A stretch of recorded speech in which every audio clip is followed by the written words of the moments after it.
Welcome to Nightmares and Grief, a place to explore and celebrate the darkness. Each episode, I'll read stories written by me, Derrick Heisey. So settle in, check under the bed, and pour a drink for the skeletons in your closet. It's time to start. Late Night Reruns. Violent knocking jerked Tim out of his thick, liquor-induced sleep. After a moment, he realized the sound was not part of his pounding headache and actually came from the door. Half a bottle of vodka, cheap and awful, saturated his tongue, and the dark living room glittered with the silver aluminum of PBR empties. Unable to remember anything from the night he massaged his forehead and groaned, until the television previewed the morning news. Tim couldn't even guess at the time. Do Twizzlers cause brain tumors? The anchor asked.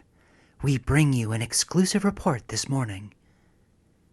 With her red lips pressed into a hard line and her dark hair cut into a professional bob, she looked very grave. The knocking came again, and Tim heaved out of the recliner. The TV cut from commercial to a late-night rerun. Peggy Bundy sliced through the apartment shadows with a sterile electric glow, reflecting in the aluminum beer cans as an eerie, fuzzy distortion. Tim peered through the peephole, wrapping himself in the ratty calico robe and tightening the worn fleece belt. On the other side stood Sarah, diffracted by the peephole lens like a quarter at the bottom of a tall glass. A triangular camisole, shiny and yellow, hung loosely over her torso. The color complemented her bronze skin, and the shape drew the eyes to the glittering navel piercing. Her heels could kill a man. Tim did not remember her leaving the apartment dressed so well. Grinning at her cell phone, Sarah tucked a wisp of soft yellow hair behind an ear and bit her lip. Shiny black nails scurried across the screen, and she didn't notice when the hair fell back across her face. Then her whole body lit up. The jade eyes shone, her small nose scrunched, her pink lips curled. Tim adored her beauty. A year before dropping out of college, Tim mustered up the courage to ask her out. 5 years later, he proposed. Sarah choked up with tears in their vows when she recounted their first date. The Italian place had mixed up their reservations, so Tim brought her to McDonald's. Walruses were her favorite animal, so he'd stuck a pair of fries in his mouth and pretended to be one. He'd proposed on her birthday with a silver ring. A tiny zircon, her birthstone, protruded from the band. Against the flickering tea lights surrounding the bed, the jewel glittered like the gentle descent of snowflakes. Curled up into his chest, Sarah asked him how he afforded something so precious, and he told her he sold his guitar. Sarah cried quiet tears and kissed him. More than anything else, Tim wanted to be a musician. Slapping the deadbolt to the side, Tim wondered how Sarah kept forgetting her keys. The studio audience cheered as the door opened. Hey. Lingering on the phone a little too long, Sarah raised her eyes to meet his, and her smile faltered. Pecking him on the cheek, she slipped the phone into her purse like it was contraband. The kiss was a tired routine. Tim always expected one before letting her in after a late night of clubbing. The ritual was funny and cute once. Hey, babe. Sarah slipped past him. She opened the fridge, releasing an expanding trapezoid of light that cut through the darkness and revealed the tan, diamond-patterned linoleum. She frowned, trying to decide between the quarter-gallon of orange juice and the flat Sam's Club cola. The fridge is barren. The television laughed. Can you go shopping tomorrow? Sure. How was it tonight? His mouth was like unglazed pottery, and he swallowed, trying to get saliva circulating. Good. Sarah closed the refrigerator and opened cabinets in search of something to eat. In truth, the night had been fantastic, perfect. Nothing gave her greater pleasure than music so loud that her blood pumped to the rhythm, the intoxicating intimacy of moving with bodies both strange and familiar. Those feelings had to be tucked under the rug of memory, however. Whenever she swooned over those truths, Tim moped for days. She tossed the last bag of popcorn into the microwave and leaned against the counter, rifling through her purse for smokes. Did you look for work today? Behind her, the microwave hummed. Yeah. Tim bobbed his head up and down. The TV babbled with canned laughter as he shot a quick glance at the empties on the coffee table. Silhouetted by the microwave's jaundiced light, Sarah used her middle finger to massage her temple, her tell that she thought he was lying. I'll call next week to check.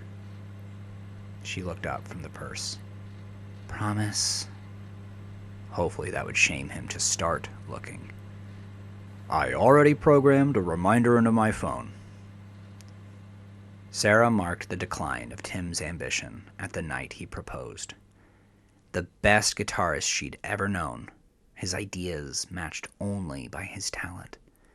And best of all, he had that special quality that most artists lacked, strong work ethic. After he hawked his Stratocaster, he still composed on his Mac, but without a guitar he couldn't play gigs. One problem bled into another. Sarah's car broke down, then Tim's, and then he lost his job. Before long, the idea of buying a new guitar was unrealistic. A year later, Tim stopped writing music altogether. When he drank, Sarah wondered if it was because maybe he'd chosen the wrong love. The popcorn snapped in slow waves behind her, and the microwave droned like a Tibetan monk. An ugly orange filter peeked out of the soft pack of cigarettes, and she pulled it out with her teeth. The dilapidated gas station lighter was missing the metal cap, and the wheel spun loose. Every time she flicked it, the dull sparks illuminated her face. Tim reached out his hand, and Sarah handed him the lighter, rolling her eyes. He rearranged empties to make room for the incense holder. Nothing too strong, please. Sarah drifted out of the kitchen to the photo collage tacked to the wall. The backgrounds were cut out of some, a selfie of Tim and Sarah drinking milkshakes, a few in bed with tousled hair and silly faces.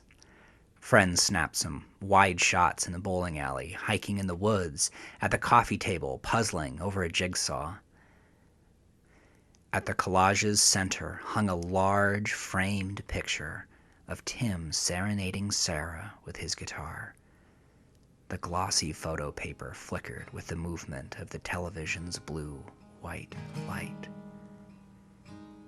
As she smoked and fidgeted with a cigarette, Sarah inspected her husband.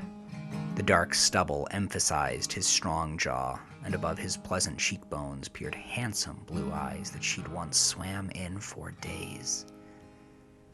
Even though he didn't take care of it anymore, the chaotic curls of brown hair matched his personality.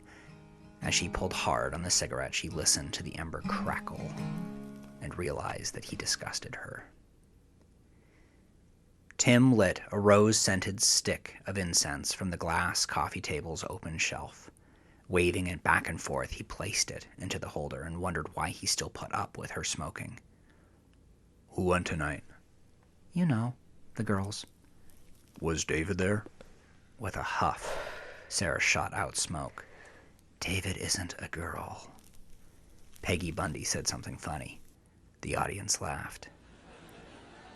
Neither Tim nor Sarah said anything for a while. The television cut to commercial. Kneeling between the couch and the coffee table, Tim traced the tight spiral of incense smoke with his eyes as it bifurcated the screen. At last, Sarah lied. No, David wasn't there. Tim didn't believe her. Even after all these years, he knew spring break in Mexico was still fresh on her mind.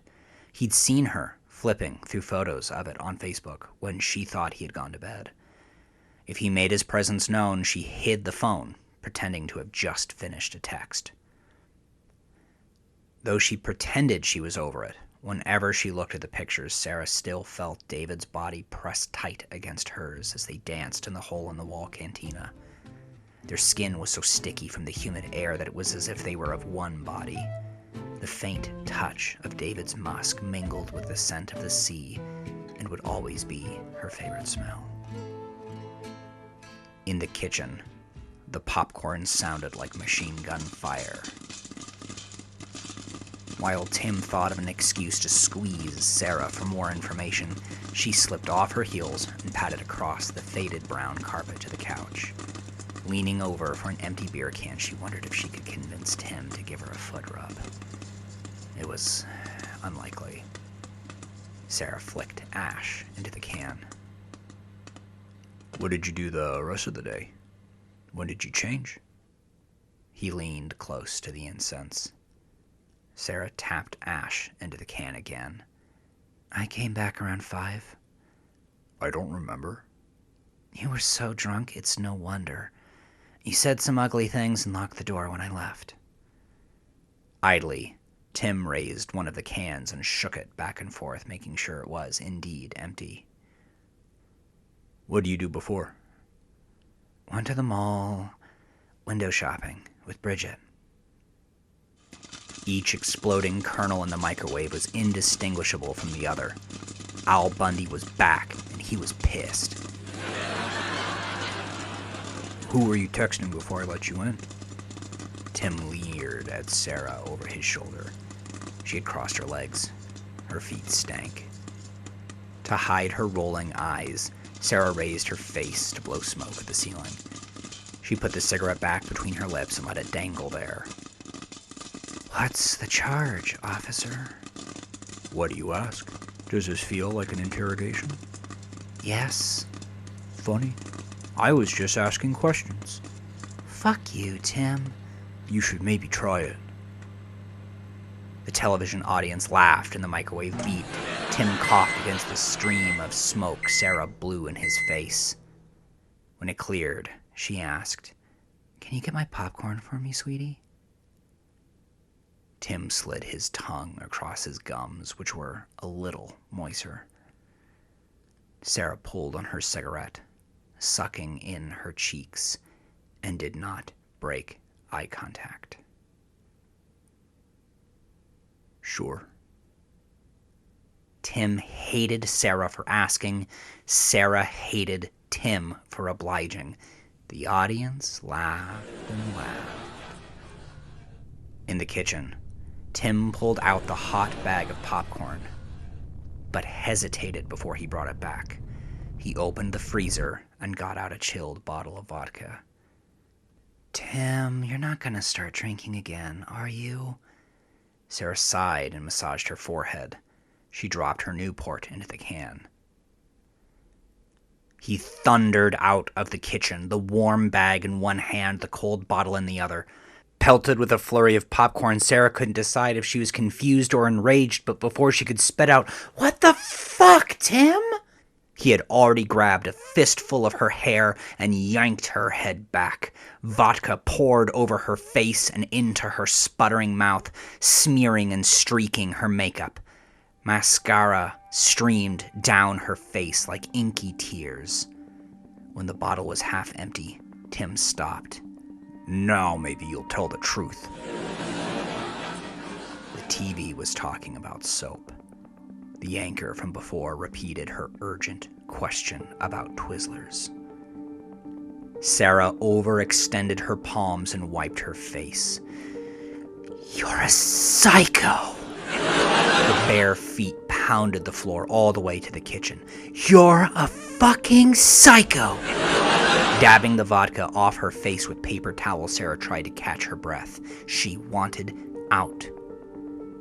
Something like a heavy rock dropped to the pit of Tim's stomach, and he ran a hand over his face.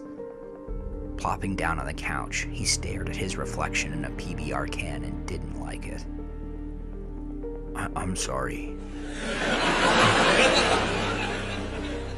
He was pretty sure he meant it. At those words, Sarah's heart did a backflip. She was free. No, fuck it. Fuck it, Tim. I'm getting out of here.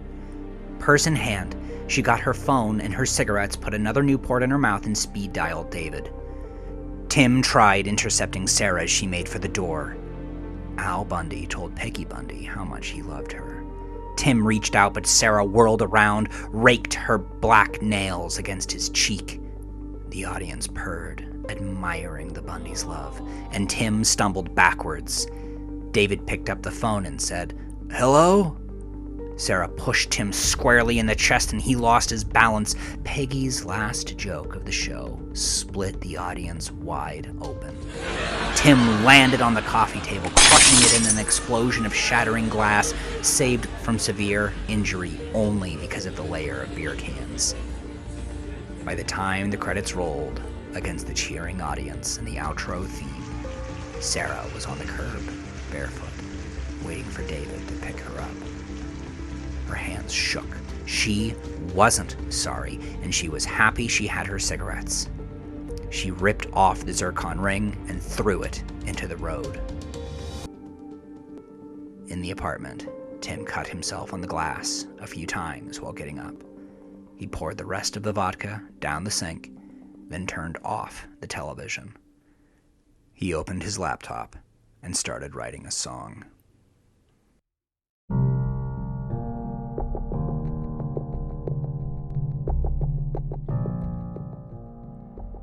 Thank you for sharing my nightmares and helping me carry the grief. If you enjoyed the story, don't forget to like, subscribe, and turn on notifications. Tell me your thoughts in the comments below. You can find more stories at nightmaresandgrief.com. Thanks again for listening. Peace.